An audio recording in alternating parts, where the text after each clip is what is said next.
Mga ka-sports, alam nyo ba na may isang PBA star na may dugong Pinoy pero ibang bansa ang kanyang nirepresenta sa FIBA? Siya ay si Jericho Cruz, isang Filipino-born player na ngayon ay opisyal na miyembro ng Guam National Basketball Team. Pero bakit nga ba sa Guam at hindi Gilas Pilipinas ang pinili niya? Yan po ang pag-uusapan natin ngayon. Kung trip mo pong ganitong content, pa-iwan na follow at pa-subscribe na din. Tara, simulan na natin. Si Jericho "The Bull" Cruz ay ipinanganak sa Pasig City, Philippines noong October 11, 1990. Bata pa lang siya, mahilig na siya sa basketball pero hindi sa Pilipinas siya lumaki, kundi sa Saipan sa Northern Mariana Islands na sakop ng US territory. Doon siya nag-aral at unang naglaro ng organized basketball at dahil US territory ang Saipan at Guam, nagkaroon siya ng dual citizenship, isang Pilipino at US citizen. Kaya eligible siyang maglaro para sa alinmang bansa na affiliated sa FIBA, kabilang na po ang Guam. Matagal nang may koneksyon si Jericho sa Guam habang naglalaro siya sa PBA para sa Rain or Shine,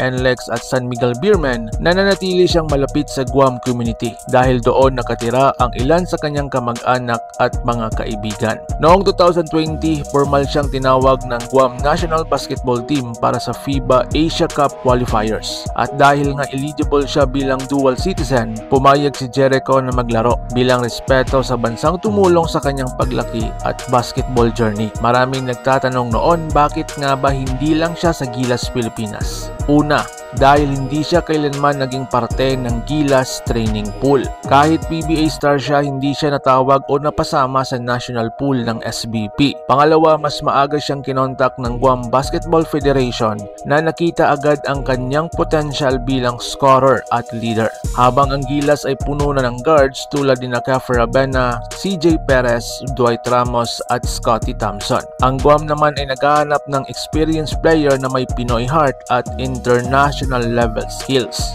Kaya noong inalok siya ng Guam National Team, hindi na siya nagdalawang isip. Ang sabi pa nga ni Jericho, "I own a lot to the islands of Guam and Saipan are part of my life. So, it's an honor to represent them." Ayon pa kay Jericho. Sa FIBA rules, pwede kang maglaro sa isang bansa kung may passport ka bago ka mag 16 years old o may direct lineage o residency sa bansang iyon. Kaya pasok si Jericho sa rule na iyon dahil lumaki siya sa Saipan na US territory at may US passport bago siya mag 16 years old. Kaya kahit Pinoy by blood, Guam by eligibility siya sa FIBA. Mga ka-sports, mula nang sumali si Jericho Cruz sa Guam National Team, naging isa siyang main scorer at leader. Sa mga free qualifiers ng FIBA Asia Cup, siya ang nagbubuhat sa kanilang koponan. Umiscore ng higit 30 points sa ilang crucial games at naging dahilan kung bakit muling napansin ng Asia ang team ng Guam. Sa dulo, hindi ito tungkol sa pagpili laban sa Pilipinas, kundi tungkol sa pagpapasalamat at pagkakilala sa mga lugar na bumuo sa kanyang bilang atleta.